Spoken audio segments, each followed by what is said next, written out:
سندھ سے خبر شامل کرتے ہیں، جہاں ایک مسیحی خاتون سارہ جاوید کو سندھ کی تاریخ میں پہلی مرتبہ سانگڑ کی نئی ڈپٹی کمشنر مقرر کر دیا گیا ہے۔ شہریار گل میمن سے ڈی سی سانگڑ کا اضافی چارج واپس لے لیا گیا ہے۔ سارہ جاوید کو سندھ کی پہلی مسیحی ڈپٹی کمشنر سانگڑ تعینات ہونے پر مبارکباد پیش کی جاتی ہے۔ سارہ جاوید کی یہ کامیابی نہ صرف مسیحی آبادی بلکہ پاکستان کے لیے فخر کا باعث ہے، اور یہ مقابلے کا امتحان دینے والے بچوں کے لیے بہت بڑی حوصلہ افزائی ہے کہ مسیحی لوگ بھی اتنے بڑے عہدوں تک فائز ہو سکتے ہیں۔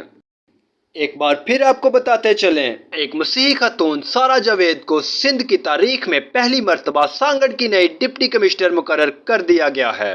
سارہ جاوید کو سندھ کی پہلی مسیحی ڈپٹی کمشنر سانگڑ تعینات ہونے پر مبارکباد پیش کی جاتی ہے۔ معلومات کا قابل اعتماد ذریعہ CRC، جڑے رہیں CRC کے ساتھ۔